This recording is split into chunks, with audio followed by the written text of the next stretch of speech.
கிறிஸ்துவுக்குள் பிரியமானவர்களே, இயேசுவின் நாமத்தில் இந்த தியான வேலைக்கு உங்களை அன்புடனும் மகிழ்ச்சியுடனும் வரவேற்கிறேன். நாம் இன்னைக்கு பார்க்க போகிற பிரசங்கத்தின் தலைப்பு என் சித்தத்தின்படி அல்ல. சரிங்களா? என் சித்தத்தின்படி அல்ல அப்படிங்கிறதுல நம்ம கர்த்தருடைய வார்த்தையாக எதை எடுத்து தியானிக்க போகிறோம் அப்படின்னு பார்த்தா, ஆதியாகம புஸ்தகம் 2வது அதிகாரம் 22வது வசனத்தை வாசித்து தியானிக்கலாம். தேவனாகிய கர்த்தர் தாம் மனுஷனில் எடுத்த விலா எலும்பை மனுஷியாக உருவாக்கி அவளை மனுஷனிடத்தில் கொண்டு வந்தார். பாருங்க, ஆண்டவராகிய நம் பிதா, நம்ம தேவன் மனுஷன்லேருந்து அவனுடைய விலா எலும்பை எடுத்து அந்த விலா எலும்பை இந்த மனுஷனை போல ஒரு மனுஷ உருவாக்கி அவங்கிட்ட கொண்டு வந்தார். இதில் என்ன பெருசாக இன்னைக்கு தியானிச்சிட போகிறோம்? தியானிக்கிறதுக்கு நிறைய இருக்குது. ஜெபிக்கலாம். அன்பும் இரக்கமுள்ள நல்ல பிதாவே, இயேசுவின் நாமத்தினால உம்மிடத்தில் வருகிறோம். இந்த வேலையில் எங்களை தாழ்த்துகிறோம், ஒப்பு கொடுக்கிறோம். தேவரீர் பரமண்டலங்களிலே உம்முடைய சித்தம் செய்யப்படுகிறது போல இந்த பூமியிலையும் எங்கள் வாழ்க்கையில், எங்கள் குடும்பத்தில், எங்கள் சபையில், எங்கள் ஊழியத்தில், எங்கள் தேசத்தில், எங்களுடைய வழிகளிலெல்லாம் உம்முடைய சித்தம் செய்யப்படும்படிக்கு ஒப்பு கொடுக்கிறோம். தேவரீர் உம்முடைய அதிசயமான இந்த வேத வாக்கியங்களை காணும்படிக்கு, எங்கள் மனக்கண்களை பிரகாசமாக்கிடும்படிக்கு பரிசுத்த ஆவியானவர் எங்களுக்கு ஊழியம் செய்யட்டும். தேவனை அறிகிற அறிவிலே நாங்கள் இன்னுமாய் வளர எங்களுக்கு உதவி செய்வீராக. ஒருவருக்கே துதிகன மகிமை யாவற்றும் ஏறெடுக்கிறேன் இயேசுவின் நாமத்தில் பிதாவே, ஆமேன். பாருங்க, சென்ற பகுதியில் நாம் கிறிஸ்து என்னும் ஒரே புருஷன் அப்படிங்கிறது நம்ம யூடியூப் போதனையில் இருக்கோம். சென்ற மாதத்தில் அதை குறித்து நம்ம தியானிச்சிருந்தோம். அப்போது நம்ம ஆண்டவராகிய இயேசு கிறிஸ்துவுக்கு ஒரு நாள் பொண்டாட்டி இல்லை, ஒவ்வொரு நாளும் மனைவியாக இருக்கிறோம். சரிங்களா?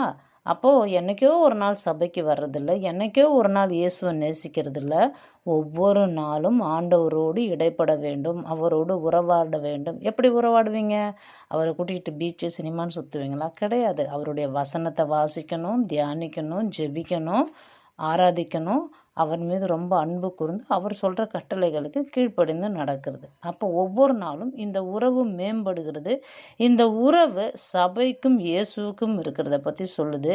இந்த உறவை ஏற்படுத்தி தேவன் என்ன பண்ணுறாரு? நம்மளை பிதாவோடு கூட ஒப்புரவாக்குறாரு அப்படிங்கிறத பார்க்குறோம். நம்ம ஆரம்பத்தில் ஒரு வசனம் வாசித்தோம் இல்லையா? ஆதியாகம புஸ்தகம் 2:22. அதை ஒவ்வொரு பதமாக பிரிக்கலாம். தேவனாகிய கர்த்தர் அப்படிங்கிறத ஒரு பதமாக பிரிக்கலாம். மனுஷனில் எடுத்த விலா எலும்பு மனுஷியாக உருவாக்கி அப்புறம் அவளை மனுஷனிடத்தில் கொண்டு வந்தார். இது 1 by 1 நம்ம பார்க்கும்பொழுது ரொம்ப ஆச்சரியமான காரியங்கள் நமக்கு காத்திருக்கு. அப்போது நம்ம ஆண்டவரோடு எப்படி இருக்கிறோம், அவரோடு கூட நம்ம உறவு ஐக்கியம் இதெல்லாம் எப்படி இருக்கோ அந்த அளவுக்கு தான் நம்ம ஆவிக்குரிய வளர்ச்சி. நாம் ஜெபிக்கும்பொழுது நம்மிலிருந்து வல்லமை வெளிப்படுதல், இந்த காரியங்கள்லாம் நடக்கும். அன்பு இருக்கிற இடத்துல தானங்க சந்தோஷம் இருக்கும். ஆண்டவருடைய வார்த்தைகளுக்கு நீங்கள் கீழ்ப்படிந்து அவருடைய உறவில் அந்த அன்பில் நீங்கள் இணைந்து இருக்கும் பொழுது அங்கே மகிழ்ச்சி பெரிதாக விளங்கும். எப்படி தெரியுங்களா? அவருடைய மகிமை நீங்கள் பார்க்க முடியும். நீங்கள் ஜெபிக்கும் பொழுது வல்லமை உங்களிலிருந்து அதிகமாக வெளிப்படும். அது அந்த அன்புல, அந்த உறவில் தான் அது நிலைச்சிருக்கும். அதை நீங்கள் புரிந்து கொள்ளணும். சரி, அதுக்கு தான் இந்த வசனத்தில் ஆதியாகமம் 2:22 வாசித்தோம் இல்லையா? அதில் முதல் காரியமாக நம்ம எதை பார்க்க போகிறோம்னா, மனுஷனில் எடுத்த விலா எலும்பு. மனுஷனில் எடுத்த விலா எலும்பை. அப்போ இயேசுவிலிருந்து எடுத்த உபதேசம்னு புரிஞ்சுக்கொள்ளணும். ஏன்னா புதிய ஏற்பாட்டு விசுவாச பிள்ளைகள் இதை நம்ம எப்படி புரிந்து கொள்ளணும்? இதோட ஆவிக்குரிய அர்த்தம் என்ன? இதோட ஆழமான காரியம் என்ன? இதை எப்படி நம்மளுக்கு ஆண்டவர் இன்னைக்கு பரிசுத்த ஆவியானவர் வெளிப்படுத்த போகிறாரு? இயேசுவிலிருந்து எடுத்த உபதேசம். நீங்கள் சுவிசேஷ புஸ்தகங்கள் இருக்கு இல்லையா? மத்தேயு, மார்க்கு, லூக்கா, யோவான், அதில் நீங்கள் வாசி பார்த்தீங்கன்னா இயேசு உபதேசம் பண்ணினார், உபதேசித்தார், தேவாலயத்தில் உபதேசிக்கும், இந்த மாதிரி நிறைய வார்த்தைகள் உபதேசத்தை குறித்து தொடர்ந்து வந்து கொண்டே இருக்கும். ஆச்சரியமாக இருக்கும். எங்கே போனாலும் உபதேசம் பண்ணிக்கிட்டே இருக்கிறது. அப்போ உபதேசத்தினால்தான் சபை அருமையாக வளருது. அப்போ ஒரு மணவாட்டி எப்படி சரியான ஒரு மனைவியாக ஒவ்வொரு நாளும் மனைவியாக ஆண்டவருக்கு எப்படி வாழ முடியும், கிறிஸ்துவுக்கு எப்படி சபை சரியான மனவாட்டியாக இருக்க முடியும்னா சரியான ஆலோசனைகளை கேட்கணும், உபதேசங்களை கேட்கணும். நீதிமொழிகள் 11:14 சொல்லியிருக்கு இல்லையா? ஆலோசனை இல்லாத இடத்துல ஜனங்கள் என்ன பண்ணுவாங்களா, விழுந்து போயிடுவாங்க, அவங்க வாழ்க்கையே வீணாக போயிடும் இல்லையா? அப்போ உபதேசங்களை நம்ம கேட்கணும். அப்போ ஒவ்வொரு முறையும் சபைக்கு நீங்கள் போகணும். அது வெள்ளிக்கிழமையோ செவ்வாய்க்கிழமையோ ஞாயிறு ஓய்வு நாளும் ஒவ்வொரு முறையும் நீங்கள் சபைக்கு போக போக ஒவ்வொரு நாளும் கிறிஸ்துவுக்கு மனைவியாக வாழ வாழ என்ன நடக்குதுங்க, மிகப்பெரிய அற்புதமான ஆலோசனைகள்னால் உங்களுக்குள்ள வல்லமை பெருகும், அந்த உறவு இன்னும் பலப்படும், உறுதிப்படும். சரியா? அப்போ மனுஷன் யாரு, ஆதாம் யாரு, இது இயேசுவுக்கு பொருந்தும்னா கண்டிப்பாக பொருந்தும். ஏன்னா மனுஷனில் எடுத்த விழா எலும்புங்கிறப்போ மனுஷனுங்கிறது ஆதியாகம புஸ்தகத்தில் ஆதாம்னு பார்க்குறோம், மனுஷன் ஆதாம்னு பார்க்குறோம். ஆனால் யோவான் 8:40 வாசித்து பார்த்தீங்கன்னா, சத்தியத்தை உங்களுக்கு சொன்ன மனுஷனாகி என்னை கொல்றதுக்கு தேடுறீங்களே அப்படின்னு ஆண்டவர் சொல்கிறார், இயேசு கிறிஸ்து சொல்கிறார். இப்போ தன்னை மனுஷன்னு சொல்கிறார் பாருங்க. நிறைய இடத்துல மனுஷகுமாரன் வரும், இந்த இடத்துல தன்னை மனுஷன் என்று சொல்லுகிறார். 1 கொரிந்தியர் 15:22 பாருங்க. ஆதாமுக்குள்ள எல்லாரும் மரிக்கிறது போல கிறிஸ்துவுக்குள் எல்லாரும் உயிர்ப்பிக்கப்படுவார்கள். அப்போ அந்த ஆதாம் இல்லை, இந்த ஆதாம். எந்த ஆதாம்? பிந்தின ஆதாம், இரண்டாவது ஆதாம், ஆண்டவராகி இயேசு கிறிஸ்து. அப்போ மனுஷனிலிருந்து எடுத்த விழா எலும்பை அப்படின்னு நம்ம பார்க்குறோம்னா நல்லா புரிந்து கொள்ளுங்கள். ஆண்டவராகி இயேசு தன்னை மனுஷன்னு சொல்கிறாரு, இவரை ஆதாம்னு, இரண்டாம் ஆதாம்னு, பிந்தின ஆதாம்னு வேதம் சொல்லுது. ரோமர் 5:14 அந்த ஆதாம் பின்பு வந்தவருக்கு முன்னடையாளமானவன் அப்படின்னு அந்த வசனம் முடியுது பாருங்க. ரோமர் 5:14 வாசி பார்த்தீங்கன்னா, அப்போது அவன் முன் அடையாளம். அந்த ஆதாம், அந்த ஏவாள், இப்போ இருக்கிற ஆதாம் மனுஷனாகி இயேசுவுக்கு ஏவாள், அதாவது சபையாக ஸ்திரீ, நீங்களும் நானும். இதை கேட்டுக்கிட்டு கொண்டு இருக்கிற நீங்கள் யார், ஆணோ பெண்ணோ, நீங்கள் ஆண்டவருடைய மனவாட்டி. நீங்கள் சின்ன பிள்ளையோ வாலிபரோ வயதான மூதாட்டியோ யாராக இருந்தாலும் நீங்கள் ஆண்டவருடைய மனவாட்டி. அவர் நம்முடைய மணவாளன். அதை நம்ம புரிந்து கொள்ளணும். நம்ம ஒரு சபை மட்டும் இல்லை, நீங்கள் போயிட்டுருக்கிற உங்கள் சபை மட்டும் இல்லை, உலகம் முழுக்க இருக்கிற சபைன்னு சொல்லப்படுற தேவனுடைய பிள்ளைகள், விசுவாச பிள்ளைகள் எல்லாருமே யார், ஆண்டவருக்கு மணவாட்டி சபை அப்படிங்கிறத நம்ம புரிந்து கொள்ளணும். சரியா? அப்போது ஆண் பெண், மனுஷன் மனுஷி, ஆதாம் ஏவாள், இயேசு சபை, மணவாளன் மணவாட்டி, கிறிஸ்து என்னும் ஒரே புருஷனுக்கு கற்புள்ள கன்னிகையாகிய சபை என்னும் மணவாட்டி நம்ம தான். உபதேசங்களை கேட்டு கேட்டு கேட்டு அவருடைய பெஸ்ட்டு மணவாட்டியாக, அலங்கரிக்கப்பட்ட மணவாட்டியாக நம்ம மாற்றப்படுறோம். அப்போ நம்மளுக்குள்ள மாற்றம் உண்டாகணும்னா சபைக்கு சரியாக செல்லுகிறவர்களாக இருக்கணும், தேவனால் வளர்க்கப்படுகிறவர்களாக இருக்கணும். இதெல்லாம் ரொம்ப முக்கியம். அப்போ முதல்ல என்ன பார்த்தோம்? ஆதியாகம புஸ்தகம் 2வது அதிகாரம் 22 சொல்லியிருக்கிற மனுஷனிலிருந்து எடுத்த அந்த விழா எலும்பு, அதுதான் யார்? மனுஷன் யார்? நம்ம இயேசு கிறிஸ்து. ஏன்னா அவரை மனுஷன்னு சொல்கிறாரு, ஆதாம்னு சொல்லுகிறது வேதம். அது மட்டும் இல்லை, அந்த விழா எலும்பு, அது என்னது அந்த விழா எலும்பு? நாம் யோவான் சுவிசேஷ புஸ்தகத்தில் 19வது அதிகாரத்தில் 4வது வசனம் வாசித்து பார்த்தா, யோவான் 19:34 ஆகிலும் போர்ச்சவர்களில் ஒருவன் ஈட்டியினாலே அவருடைய விழாவில் குத்தினான், உடனே ரத்தமும் தண்ணீரும் புறப்பட்டது. அப்போ விழாவில் குத்தப்பட்டது எதை காண்பிக்கிறது அப்படின்னா, நம்ம ஒன்று கற்றுக்கொள்ளணும், விழாங்கிறது சபையை குறிக்கிறது. நீங்கள் ஏற்கனவே அந்த போதனையெல்லாம் கேட்டிருப்பீங்க நம்ம சபையிலே, அதனால் உங்களுக்கு புரியும். நல்லா புரிந்து கொள்ளுங்கள். அங்கே ஆதாமுக்கு என்ன நடக்குது? ஆதியாகம புஸ்தகம் 2:22 வாசித்தோம். அவனிலிருந்து எடுத்த விழா எலும்பை மனுஷியாக உருவாக்குறாரு. அந்த மனுஷிங்கிற ஏவாளை பிசாசு வஞ்சித்துடுறான். பிசாசு என்ன பண்ணிடுறான்? அவளை வஞ்சித்து போட்டுடுறான். ஆனால் இங்கே ஆண்டவராக இயேசு கிறிஸ்துவோடைய விழாவில் சிலுவையில் குத்தியாச்சு. அப்போது இயேசு ஏற்கனவே என்ன பண்ணிட்டார்? சபையை ப்ரொடெக்ட் பண்ணிட்டார். புரியுதுங்களா? அவர் அந்த காயத்தை வாங்கிக்கிறாரு, அவர் அந்த வஞ்சனையை வாங்கிக்கிறாரு, அவர் அந்த ஏமாற்றங்களை வாங்கி கொள்கிறாரு, அவர் மனுஷர்களால் கொடுக்கப்படுகிற அவமான நிந்தையெல்லாம் அந்த விழாவில் வாங்கி கொள்கிறார். நல்லா புரிந்து கொள்ளுங்கள். அந்த விழாவுக்கு, அதாவது நீங்களும் நானும் இந்த சபைக்கு இனிமே பிரச்சனை பண்ணி ஏமாற்ற முடியாது. எல்லா காயத்தையும் அவர் ஏற்றுக்கொண்டார், பிசாசின் வஞ்சனையை அவர் ஏற்றுக்கொண்டார். அப்போ இனிமே பிசாசு நம்மளை மேற்கொள்ள முடியாது. ஏன்னா வேதம் என்ன சொல்லுது? பாதாளத்தின் வாசல்கள் உன்னை மேற்கொள்ளாதுன்னு இயேசு கிறிஸ்து தன் சபையாகிய தன்னுடைய சீஷர்களிடத்தில் சொல்கிறார். வேதத்தில் நம்ம அதை வாசிக்கிறோம். உங்களுக்கு அதெல்லாம் தெரிஞ்சது. அப்போ விளங்குதா உங்களுக்கு? அப்போ மனுஷியாக அந்த விழா எலும்பை தேவன் உருவாக்குறாரு. எப்படி உருவாக்குறாரு? தன்னுடைய வார்த்தையின்படி உருவாக்குறாரு.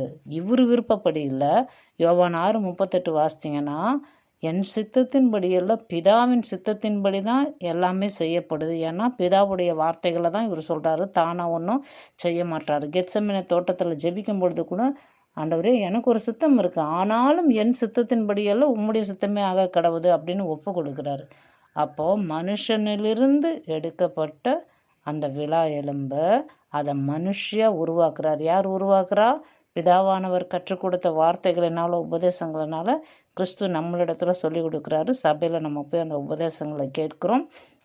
அவருடைய சித்தத்தின்படி நம்ம அவருடைய சித்தத்தின்படி வாழ்கிறோமா? அதெல்லாம் நம்ம நினச்சி பார்க்கணும். சரியா? அது மட்டும் இல்லை, மூன்றாவது ஒரு காரியம் அந்த ஆதியாகமம் புஸ்தகம் 2:22 என்ன சொல்லப்படுது? அவளை மனுஷனிடத்தில் கொண்டு வந்தார். அப்போ மனுஷனிடத்தில் கொண்டு வர்றவர் யார்? 1 கொரிந்தியர் 1:9 வாசி பாருங்க. தம்முடைய குமாரனும் நம்முடைய கர்த்தருமாய் இருக்கிற இயேசு கிறிஸ்துவுடனே.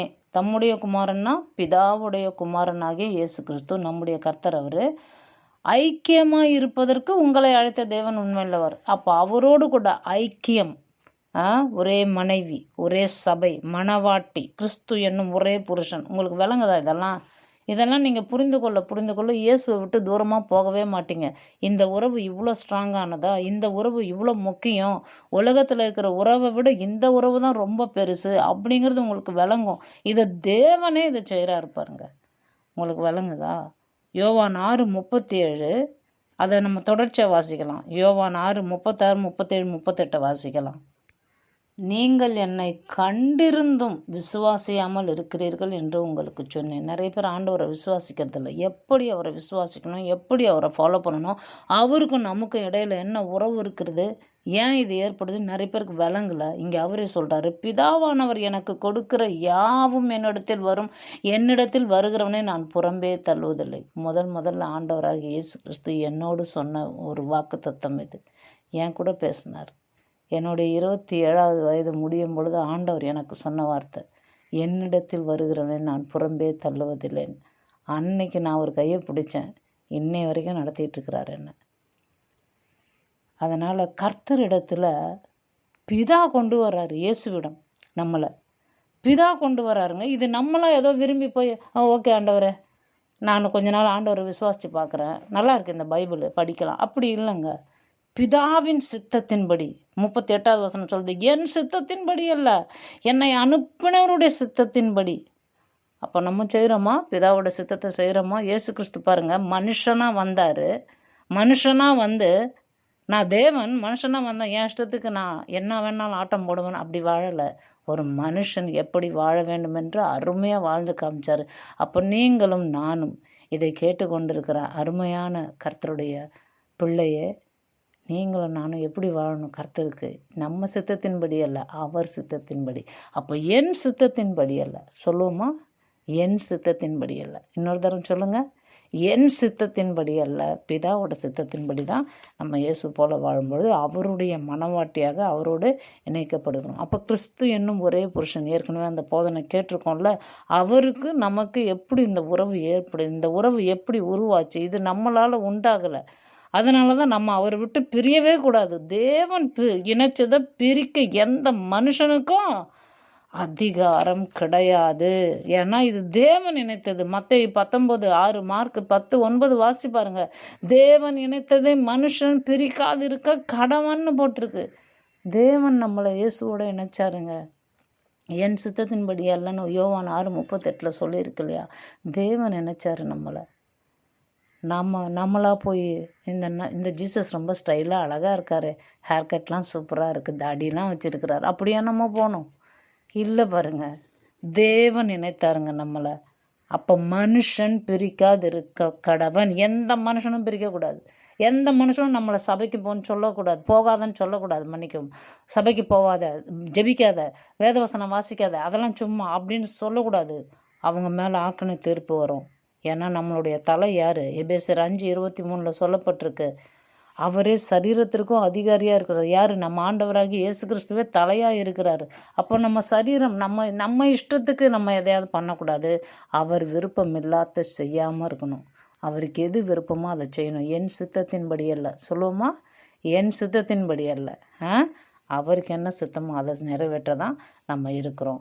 அப்போது கிறிஸ்துவிடத்துலேருந்து நம்மளை ஏதாவது பிரிக்கிற காரியம் இருந்துச்சுன்னா 1 பேதுரு 2:8 என்ன சொல்லுது? அவர்கள் திருவசனத்திற்கு கீழ்ப்படியாதவர்களாய் இருந்து இடறுகிறார்கள், அதற்கென்றே நியமிக்கப்பட்டவர்களாயும் இருக்கிறார்கள்.